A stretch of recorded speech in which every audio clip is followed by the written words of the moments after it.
2010 Cadillac SRX, actually in pretty decent shape, looks really nice. It's here today because the ABS light is on, and stability control message and surface traction control message and an unwarranted ABS during a normal brake. So we're going to scan it and see what kind of fault codes it's generating. So the scanner has auto ID'd the vehicle. We're going to do a network code scan because I don't know anything about this. I've never worked on this vehicle before, and we'll see what kind of codes it generates. Left front wheel sensor circuit plausibility failure. So I'll bet you it has a failed wheel speed sensor reluctor on the wheel bearing.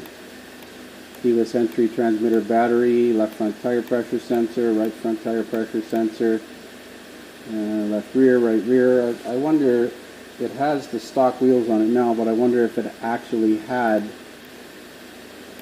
winter tires on it without tire pressure sensors. Okay, so let's see what kind of codes it's generated. Lost communication with HVAC, lost communication with HVAC, and TPMS codes. So we're going to put it up on the hoist and have a look at this left front speed sensor reluctor, see if we can see anything wrong with it. So as I predicted, the speed sensor reluctor, which is this part right here, has actually flaked off of the wheel bearing. You can see this section of the reluctor is missing right here. Turn it so you see where the other piece is. Look, literally half of it is missing. There's another piece right there. So there, I just peeled off some more of it. So this thing's going to need a wheel bearing. That's just poor quality control, General Motors. This is probably half a dozen that I've done. It affects other GM vehicles as well. Let's have a look at this side. Still together, but all four wheels have basically got the same design wheel bearing and therefore the same inherent problem. Maybe this one doesn't on the rear because it's not an all-wheel drive. Oh yeah, it still does. So you can actually see the reluctor in there. Same idea. Oh well. We'll get a hub and bearing assembly for it and we'll put it in. So raise the car on the lift. Remove the tire, remove the front brake caliper assembly. If the brake pads are in good shape, then you don't need to take it apart. You can just hang it like this. 32 millimeter nut on the end of the axle shaft. 18 millimeter headed bolts holding the wheel bearing in. And then I used two longer bolts.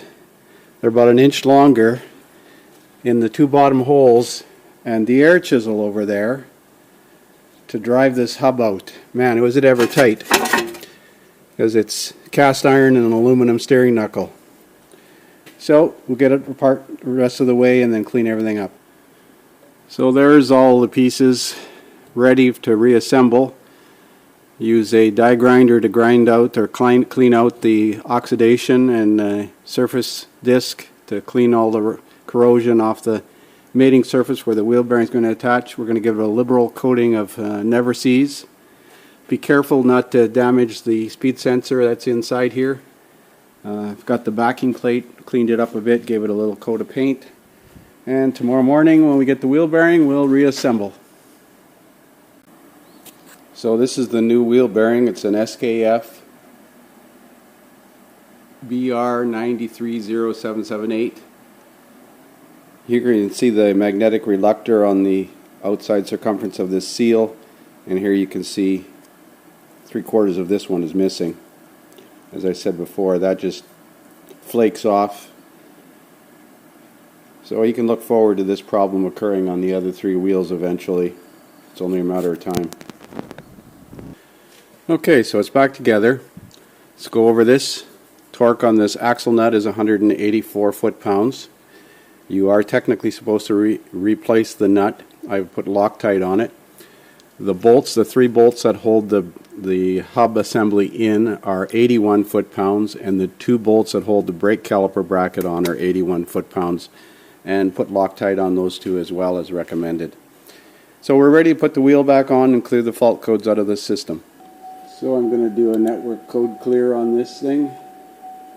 I'm sure the tire pressure sensor codes were due to winter wheels being on the vehicle recently. I did test the sensors on all 4 wheels and they are working, so I'm just going to clear those codes. There was no TPMS light on when I drove it in, just the ABS light. So we'll do a network code clear. Quickly look at the I got a little helper in the shop here, squirrel. Okay, quickly look at the anti-lock brake system. I don't know if it's got, well, let's see what it says. Variable powers of the service parts identification with spare tire covers RPO NV7. Well, it's fairly loaded, so I'm not sure. I don't think it's going to make any significant difference. It might just make a difference in the data list. I just want to look at a wheel speed sensor. Anti-lock braking data, solenoid data. Make sure that the wheel speed sensor is working. Left front and right front. And because it's in park, they should both turn. So they're both working. So that's it for now. I'm sure this one's going to be okay. We'll call out a wrap. Thanks for watching.